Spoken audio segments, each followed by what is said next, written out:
저는 어둠에서 빛으로 사무엘상 강의 12번째로 위기가 기회로라는 제목으로 하나님 말씀 증거하도록 하겠습니다. 저희는 2주 전에 사무엘상 10장의 말씀을 가지고 사울이 이스라엘의 첫 번째 왕으로 세워진 내용을 함께 나누었죠.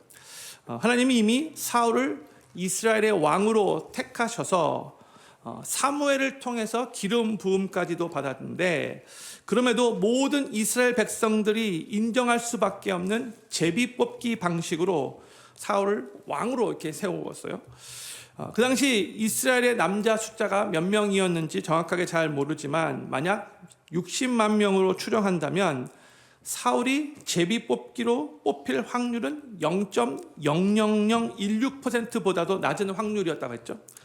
그렇지만 그럼에도 하나님께서 모든 것을 주관하셨기에 사울이 그 낮은 가능성에도 불구하고 제비로 뽑히게 된 거였습니다. 그런데 사울은 온 이스라엘 백성들 앞에서 이제 제비가 뽑혀서 이스라엘의 왕으로 세워지는 그 순간에도 자신 없어하며 아주 소심하게 숙기 없게 행구 뒤에, 짐 보따리 뒤에 숨어 있었다고 했어요. 사울은 그가 잘나서 조건이 좋아서 그렇게 이스라엘의 왕이 된 것이 아니라 정말 자신은 많이 부족하고 연약하고 자격이 없지만 하나님의 일방적인 선택으로 이스라엘의 왕이 된 것을 알고 있었습니다. 저희가 이제 2주 전에 나누지는 않았지만 사울이 이스라엘의 왕으로 그렇게 세워질 때에 대부분의 이스라엘 백성들은 사울이 왕이 된 것에 대해서 좋아하면서 왕의 만세를 외쳤지만 사무엘상 10장의 맨 마지막 구절인 27절은 또 이렇게 기록을 하고 있어요.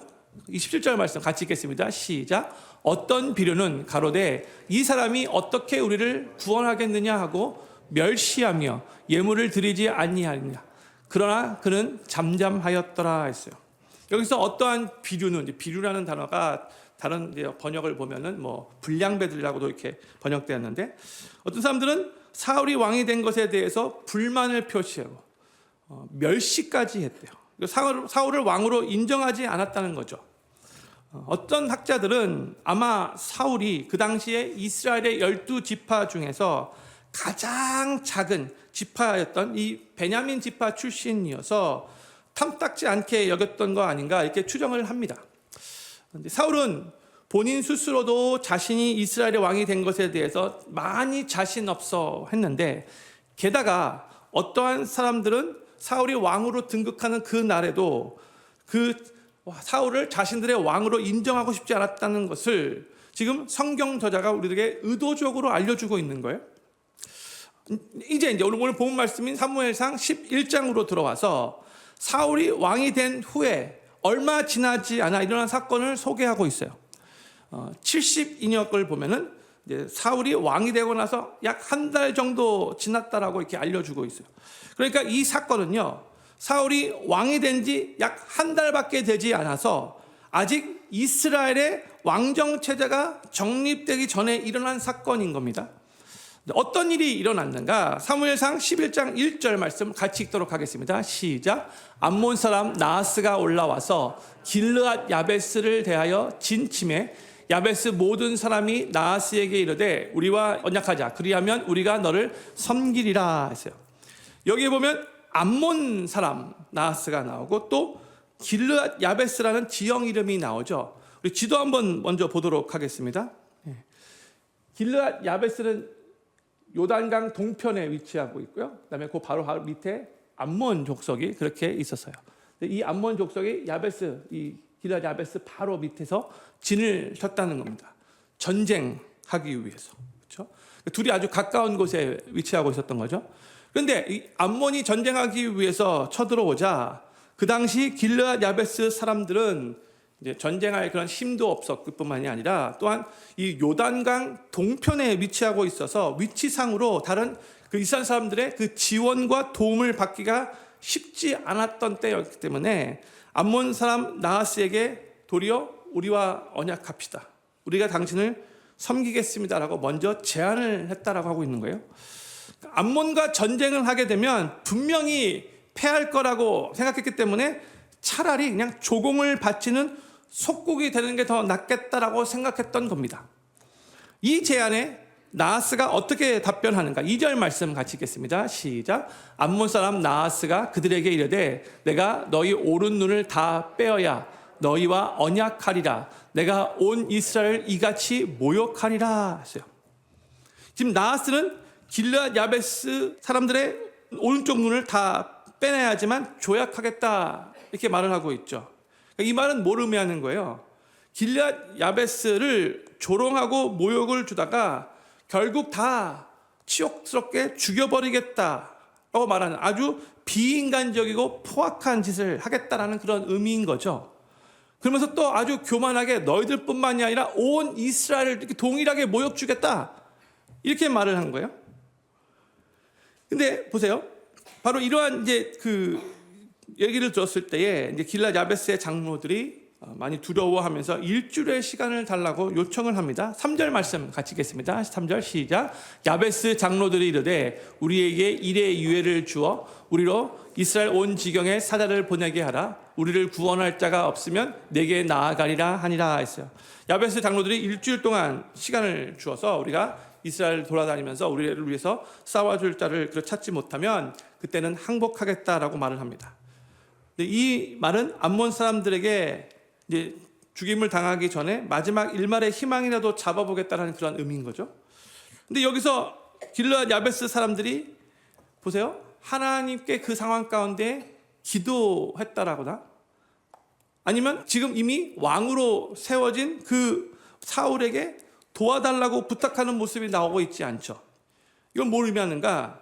그들이 하나님을 그들의 왕으로 지금 인정하고 있는 것도 아니고 또한 그들의 머릿속에는 아직도 이 사울을 그들의 왕으로 그렇게 생각하고 있지 않았다는 것을 시사해주고 있는 거예요. 혼자 스스로 지금 모든 것을 다 해결하려고 하는 그런 생각이 갖고 있는 거죠. 그런 상황에서 야베스 사람들이 사울이 살고 있는 기브아에 이제 이르게 됩니다. 장로들이 기브아에 이르게 됩니다. 야베스에서 이제 기브아까지는 이제 요단강을 건너면 곧 나오는 얼마 걸리지 않는 그런 짧은 거리에 있어요. 4절 말씀 같이 읽겠습니다. 4절 시작. 이에 사자가 사울의 기브아에 이르러 이 말을 백성에게 고하매 모든 백성이 소리를 높여 울더니 했어요. 야베스 사람들이 기브아 사람들에게 자신들의 이제 처지를 이제 알리게 되었는데 기브아 사람들이 큰 소리로 울면서 같이 슬퍼했다라고 이렇게 하고 있죠. 이제 바로 이제 그때 누가 등장을 하는가? 5절 말씀 같이 읽겠습니다. 시작. 마침 사울이 밭에서 소를 몰고 오다가 가로되 백성이 무슨 일로 오느냐? 그들이 야베스 사람의 말로 고하니라 했어요. 때마침 사울이 등장을 해요. 딴따단 딴딴딴딴따단. 사울이 누구예요 지금? 이스라엘의 왕이잖아요, 그렇죠? 그런데 이스라엘의 왕인데 지금 사울이 뭘 하고 있어요? 소를 몰고 오고 있대요. 왕이 소를 몰고 있어요 지금. 이건 뭘 의미하는 거예요? 아직 사울이 왕의 일보다도 원래 자신이 하고 있었던 일, 즉 밭 갈고 소 모는 일을 계속하고 있었다는 거예요. 왕이 된 후에도. 너무 재미있는 그런 모습이 아닌가요? 소를 몰고 있는 이스라엘의 왕. 그런데 이게 아직 왕궁도 지어지지 않은 상태이고 또 이스라엘의 왕정 체제가 자리 잡기 이전이었기 때문에 이제 그랬던 거예요. 근데 사울이 백성들이 우는 것을 보고 그냥 지나치지 않고 무슨 일이 일어났는지 이제 자초지종을 물어봅니다. 이에 백성들은 이제 야베스 그 백성들로부터 사람들로부터 들었던 말을 사울에게 그대로 전해주죠. 그 말을 들었을 때 사울에게 어떤 일이 일어나는가? 6절 말씀 같이 읽겠습니다. 시작. 사울이 이 말을 들을 때에 하나님의 신에게 크게 감동되매 그 노가 크게 일어나서 했어요. 하나님의 신이 사울을 크게 감동하셨고 사울은 크게 분노했다라고 말하고 있어요. 거룩한 의분이 일어난 거죠. 하나님의 영으로 인해서. 그렇죠? 성도님들, 불의를 보고 분노하는 것은 당연한 거고 올바른 거예요.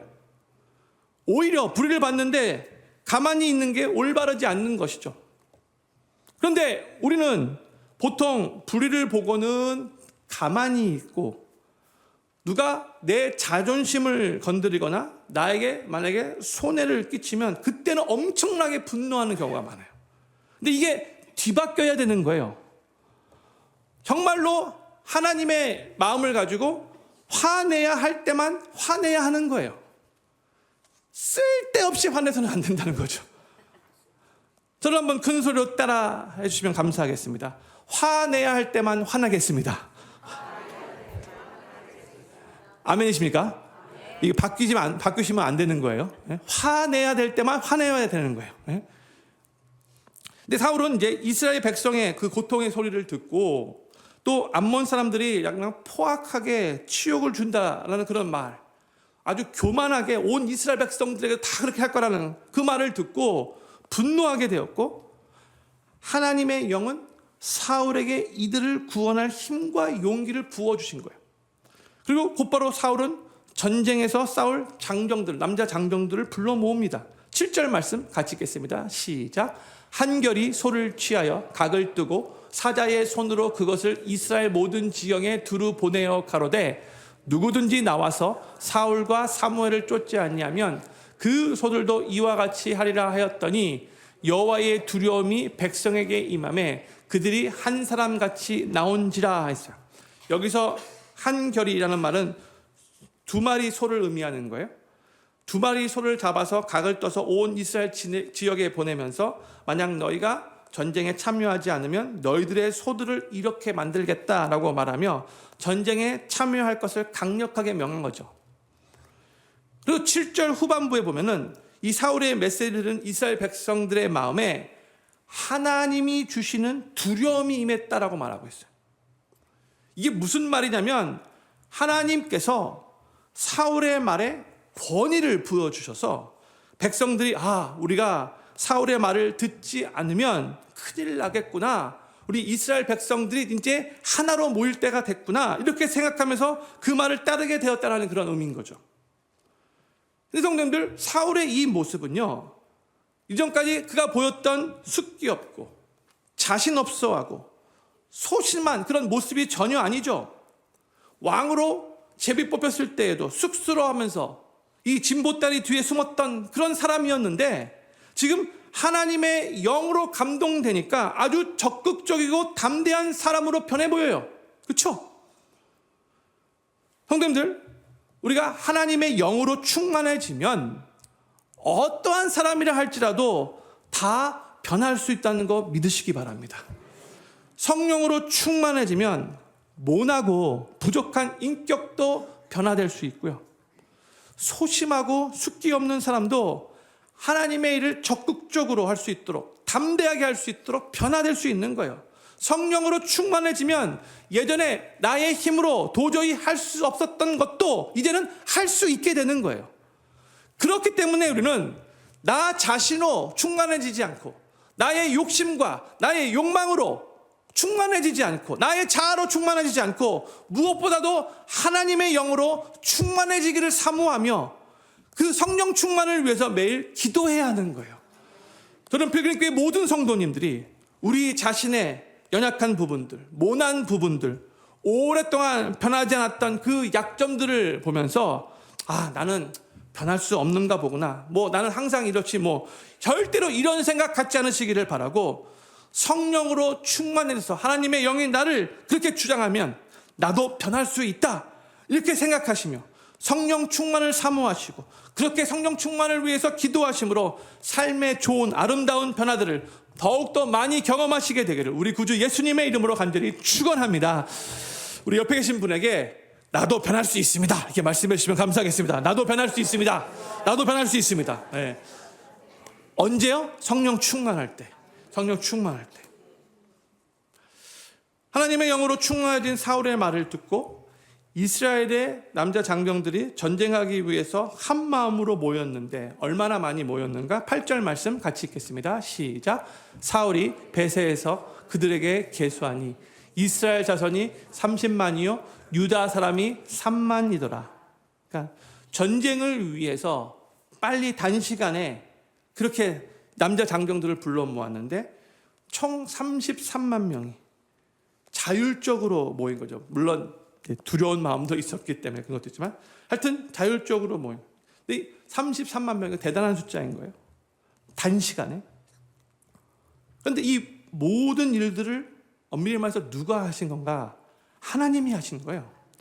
하나님의 신이 먼저 사울을 크게 감동하셨고 사울을 적극적으로 담대하게 변화시키셨고 사울이 이스라엘 백성들을 모을 때도 하나님께서 이 백성들의 마음에 그 두려움을 주셔서 백성들이 사울의 말을 듣고 단시간에 이 33만 명이나 집결하게 된 거죠. 겉으로 볼 때는 사울이 그냥 화나서 사울이 막 말하고 행동했던 것 같이 보이는데 그 배후에서 이 모든 것들을 주관하신 분이 바로 하나님이셨다는 거예요. 저는 바로 이 모습을 보면서 우리 필그림 교회도 주님의 일을 해 나가는 데에 우리가 하나님의 영으로 다 충만해져서 함께 그 성령 충만을 사모하며 함께 기도하면서 바로 이런 모습이 우리 교회도 일어나기를 소망하는 그런 마음이 들었어요. 우리의 마음이 하나님의 마음과 일치되고 그래서 우리가 하나님의 마음을 품고 하나님의 영으로 충만하게 감동되어 하나님의 일을 적극적으로 하려는 그 마음으로 함께 일어나고 또한 함께 하나님의 역사를 이루는 귀하게 쓰임받는 교회 워싱턴 필그림 교회 하나님의 나라를 위해 교회가 한마음 한뜻으로 함께 일어나는 것은 하나님이 보시기에도 정말로 아름다운 모습인 거죠. 우리 워싱턴 필그림 교회가 바로 이런 교회가 되기를 위해서 우리 성도님들 함께 기도해 주시고 함께 노력해 주시기를 간절히 소망합니다. 이제 사울의 이 부름을 받고 모인 군대는 길르앗 야베스 사람들에게 뭐라고 말을 하는가? 이제 9절 말씀 같이 읽겠습니다. 시작. 무리가 온 사자들에게 이르되 너희는 길르앗 야베스 사람에게 이같이 이르기를 내일 해가 더울 때에 너희가 구원을 얻으리라 하라. 사자들이 돌아가서 야베스 사람들에게 고하매 그들이 기뻐하니라. 아멘. 너희는 돌아가서 내일 이 더러운 이 한낮에 길르앗 야베스가 구원을 받게 될 것이다. 이렇게 전하라고 말을 했는데 그 소식을 들은 야베스 사람들은 엄청 기뻐했죠. 기쁜 소식 복음을 듣는 것과 마찬가지. 기뻐한 거예요. 그들은 이제 곧 우리 저 암몬 사람들 때문에 전쟁에서 죽겠구나 이렇게 생각했었는데 이제 그들이 구원받는 그 은혜의 역사를 경험하게 된 거죠. 이스라엘 백성들이 한마음 한뜻으로 같이 일어났더니 죽을 줄 알았는데 멸망당할 줄 알았는데 같은 이스라엘 백성의 어떠한 그 민족이 어떠한 그 사람들은 그로 말미암아 이제 기쁨을 누리게 된 거죠. 성도님 우리가 하나님의 마음을 품고 함께 일어나게 되면 함께 주님을 위해서 그렇게 전진하겠습니다. 싸우겠습니다. 그렇게 마음이 모아지면 그로 말미암아 도움을 받는 사람이 분명히 있고 그로 말미암아 심령이 좌절 가운데 낙심 가운데 빠져 있었다가도 그로 말미암아 기쁨으로 변하는 그런 사람들이 분명히 있을 거예요. 그러한 사람들을 위해서 하나님이 우리를 사용하시기 원하시는 거죠. 사울이 이끄는 이스라엘 군대가 그 다음 날 이 암몬 사람들과 이제 전쟁을 했는데 11절 어떻게 이제 기록을 하고 있는가? 11절 말씀 같이 읽겠습니다. 시작. 이튿날에 사울이 백성을 3대에 나누고 새벽에 적진 중에 들어가서 날이 더울 때까지 암몬 사람을 치매 남은 자가 다 흩어져서 둘도 함께한 자가 없었더라. 아멘. 이 뭘 의미하는 거예요? 이스라엘이 대승을 거두었다는 거죠. 둘도 함께한 자가 없어 다 죽을 사람 죽고 뿔뿔이 흩어졌다는 거예요. 그렇게 거만하게 비인간적으로 포악하게 큰 소리 쳤던 자들이 한나절 안에 하나님의 백성들 앞에서 처참하게 대패를 당했다는 거죠. 그런데 이게 다시 한번 질문하는데 어떻게 가능했는가? 하나님께서 그렇게 대승을 거두게 하셨기 때문에 가능했던 거예요. 하나님께서 하나님의 백성들을 사용하셔서 승리로 인도하신 거죠. 그리고 이 전쟁에서의 승리는 이제 이스라엘 백성들로 하여금 사울을 그들의 왕으로 온전히 인정하며 사울에 대한 백성들의 지지를 한몸에 받는 결과를 낳게 됩니다. 심지어 전에 우리가 읽었죠. 사무엘상 11장 맨 마지막 구절에서 나왔는데 사울이 왕된 것에 대해서 못마땅하게 여기고 멸시했던 그 사람들에 대해서도 이스라엘 백성들이 이제 이렇게 반응까지 합니다. 12절과 13절 말씀 같이 읽겠습니다. 시작. 백성이 사무엘에게 이르되 사울이 어찌 우리를 다스리겠느냐 한 자가 누구니까 그들을 끌어내서서 우리가 죽이겠나이다. 사울이 가로되 이 나라는 사람을 죽이지 못하리니 여호와께서 오늘날 이스라엘 중에 구원을 베푸셨음이니라. 아멘. 사울이 왕된 것에 대해서 못마땅하며 멸시했던 그 사들을 이제 이 이스라엘 백성들이 다 같이 나와서 우리가 죽이겠습니다라고 이렇게 말을 하니까 사울이 지금 저들을 죽이지 못하도록 막고 있고요. 그러면서 하는 말이 하나님이 오늘 구원을 우리들에게 하나님 베푸셨다라고 지금 고백을 하고 있죠.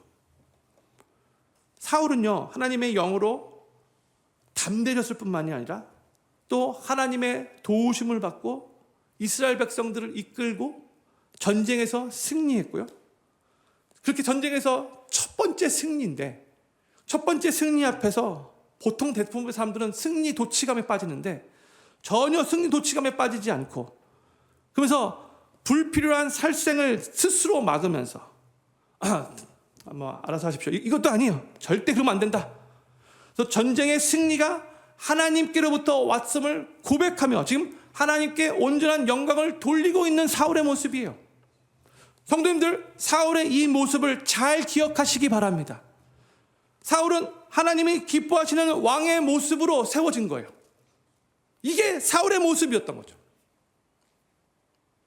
근데 하나님은 사울이 자기가 이스라엘 왕이 된 것에 대해서 정말로 자신 없어 하고 또한 아직 모든 이스라엘 백성들이 온전히 사울을 왕으로 받아들이지 못했던 그때에 이스라엘의 한 도시에 임한 큰 위기의 상황을 사용하셔서 지금 사울을 하나님의 영으로 충만케 하시고 소심하던 사람을 적극적이고 담대하게 변화시키시고 이스라엘 백성들을 하나로 뭉치게 하시고 전쟁에서 대승을 거두게 하셔서 이 사울의 리더십 하에 이스라엘의 그 왕정 체제를 확립하는 기회로 삼으셨던 거죠.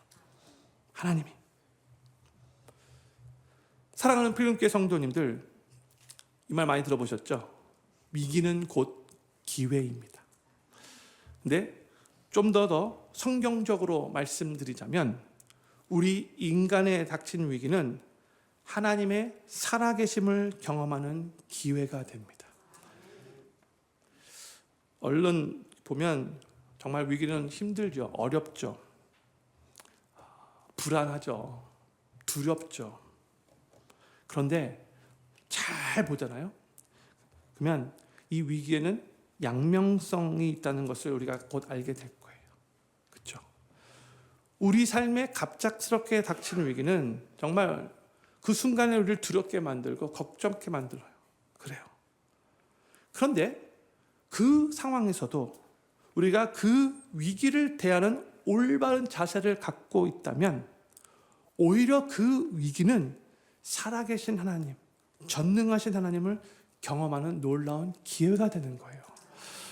출애굽기 14장 말씀을 보잖아요. 하나님께서 이제 이스라엘 백성들을 놀랍게 10가지 재앙을 일으키시며 출애굽을 시키셨어요. 그리고 이제 하나님께서 그들을 광야에서 계속 인도하셔서 이제 원래 시내산으로 먼저 이제 가게 하시는데, 근데 14장 말씀을 보잖아요. 의도적으로 하나님께서 홍해 앞으로 이스라엘 백성들을 인도하신 내용이 나와요. 출애굽기 14장 2절 말씀. 하나님이 모세에게 이렇게 말씀하신 거예요. 같이 읽겠습니다. 시작. 이스라엘 자손을 명하여 돌쳐서 바다와 믹돌 사이에 비아하롯 앞 곧 바알스본 맞은편 바닷가에 장막을 치게 하라 했어요. 여기에 보면 먼저 돌쳐서라는 한국말이 나오는데 영어로 보면 turn back, 돌아서게 하라는 그런 뜻인 거죠. 돌쳐서, 돌아쳐서. 돌로 치자는 뜻이 아니에요. turn back 하는. 그러니까 원래 가던 그 경로가 있었는데 그 길을 돌아서 turn back해서 다른 길로 가라고 하나님께서 모세에게 새로운 길을 지시하신 거예요. 그리고 하나님께서 그 다음에 어디다가 장막을 치라고 하셨는가? 조금 길죠? 보세요. 그 다음에 바다와 믹돌 사이에 비아 히롯 앞 곧 바알스본 맞은편 바닷가에 장막을 치라라고 그렇게 말씀을 하세요. 어딘지 아시겠죠? 다 그림 그려주시죠. 전혀 어딘지 모르겠어요. 그래서 지도를 보도록 하겠습니다. 원래는요, 이스라엘 백성들이 출애굽하고 나서 원래 이렇게 가고 있었어요. 그리고 그냥 그대로 가면은 이렇게 시내산에 도착을 하게 되는 거예요. 이게 원래 그들의 경로였어요. 근데 출애굽기 14장 2절에서 하나님이 모세에게 새롭게 지시를 하시는데 어떻게 지시하신 건가? 다음 보세요.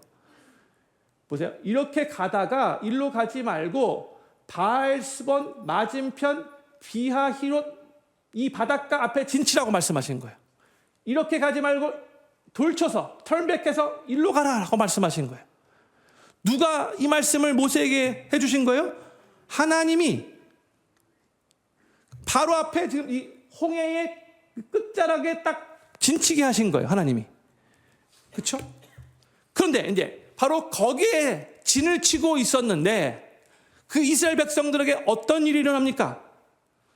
그때에 이 애굽의 바로 왕의 머릿속에 내가 괜히 저 이스라엘 백성들을 출애굽시켰구나 후회하는 마음이 들게 해서 그러고 나서 마음을 돌이켜서 애굽 안에 있는 모든 병거들을 다 긁어 모아가지고 아주 뛰어난 장관들과 함께 많은 그 애굽의 군대들을 저 이스라엘 사람들을 추격하라고 보냅니다. 그래서 지금 이스라엘 백성들은 어떤 상황이 된 거예요? 앞에는 홍해가 가로막히고 뒤에는 저 철병거 타고 이 애굽 군대가 추격해오는 그러한 진퇴양난의 상황에 빠지게 된 거예요. 바로 그때에 이스라엘 백성들은 어떤 반응을 보이는가? 또 여전히 마찬가지로 원망하고 불평을 해요. 그들이 너무나 신실하게 똑같이 하던 일이 이스라엘이 한 거예요. 그런데 그 상황에서 모세가 이 이스라엘 백성들 앞에 서서 뭐라고 선포하는가?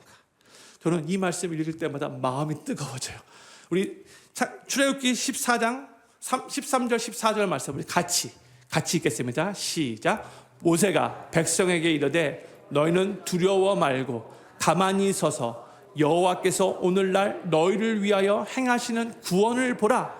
너희가 오늘 본 애굽 사람을 또 다시는 영원히 보지 못하리라. 여호와께서 너희를 위하여 싸우시리니 너희는 가만히 있을지니라. 아멘. 모세가 막 원망하고 있었던 이 이스라엘 백성들 앞에 서서 먼저 두려워하지 말라고. 그러면서 그들의 시선을 하나님께 맞추면서 13절 말씀 다시 보여주세요. 너희는 가만히 서서 여호와께서 오늘날 너희를 위하여 행하시는 구원을 보라. 선포하죠. 그리고 14절 다시 한번 여호와께서 너희를 위하여 싸우시리니 너희는 가만히 있을지니라. 여기서 가만히 있으라 이 말은 이 동작을 멈추라는 그런 뜻인가요? 즐겁게 춤을 추다가 그대로 멈춰라. 지금 이 말 하고 있는 거예요? 아니잖아. 이 말은 인간이 자기 중심적인 사고를 갖고 생각하면서 원망을 하고 있는데 그 자기 중심적인 인간적인 사고를 다 버리고 이런저런 부정적인 말 하지 말고 너희는 제발 가만히 서서 결국 모든 것을 주관하시고 역사하시는 살아계신 하나님을 바라보라. 이 말을 한 거잖아요. 저희가 인생을 살다 보면 실제로 우리 인간의 힘으로 도저히 어찌할 수 없는 그런 상황, 진퇴양난의 상황, 사면초가의 상황, 그 위기의 상황에 부딪힐 때가 있어요. 바로 그런 위기의 상황에서 우리는 자연적으로 원망이 나올 수 있어요. 그리고 자연적으로 위축될 수 있어요. 그런데 그때에 우리는 그 원망의 말 하지 말고 우리의 연약함과 부족함을 인정하면서도 오직 하나님만이 이 문제를 해결해 주실 수 있는 유일한 분이시라는 것을 믿음으로 고백하면서 그 위기의 상을 하나님께 맡겨드리며 하나님이 하실 일을 기다릴 수 있어야 되는 거예요. 하나님은 의도적으로 이스라엘 백성들이 가던 길을 돌이켜서 턴백하게 하셔서 홍해 앞으로 가서 장막을 치게 하셨어요. 의도적으로 하나님께서 이 애굽의 바로 왕의 마음을 강팍하게 하셔서 그들을 다시 추격하게 오도록 그 위기의 상황으로 하나님이 인도하신 거예요. 그런데 하나님은요, 우리의 삶도 이렇게 의도적으로 진퇴양난의 위기의 상황으로 인도하실 때가 있어요. 왜 그러시는 건가? 그 위기를 통해서 놀라운 하나님의 일하심을, 하나님의 살아계심을 경험케 하기 위해서인 거예요. 성도님들, 우리 삶에 언제 진짜로 변화되고 언제 더욱더 정말 멋지게 성장하는지 아십니까? 우리 삶에 찾아오는 위기들을 우리 주님의 은혜로 잘 통과하고 극복할 때인 거예요. 모든 것이 다 편안할 때는요, 도리어 나태해지고요, 게을러지고요, 별로 발전이 없는데, 이 위기의 상황 가운데, 위기 상황 가운데 자기 힘으로 아무것도 할 수 없는 것을 너무나 뼈저리게 느끼니까 그 속에서 간절히 하나님을 의지할 수밖에 없게 되니까 그 상황에서 하나님만 바라보는 거죠. 하나님이 도와주시지 않으면 나는 정말 이것을 끝이 도와주십시오. 이렇게 고백을 하면 그 상황에서 하나님의 놀라운 일하심을 경험하게 되고, 그 속에서 그 모든 것을 통과하면서 우리는 더욱더 변화되고 더욱더 성장하고 더욱더 성화되는 놀라운 전화위복의 축복을 경험하게 될 것입니다. 저는 필그림교회 모든 성도님들이 위기의 상황을 만날 때에 처음에는 걱정이 되고 두려울 수도 있겠지만 그 상황 가운데서도 위축되지 않으시고 그 어느 누구도 원망하지 않으시고 도리어 하나님을 바라보며 하나님을 간절히 의지하시면서 하나님의 살아계심을 경험하는 기회가 되기를 바라고, 그로 인해 더욱더 변화되고 더욱더 성장하고 더욱더 성화되어지는 놀라운 전화위복의 축복을 누리시게 되기를 우리 구주 예수님의 이름으로 간절히 축원합니다. 우리 다 같이 자리에서 일어나셔서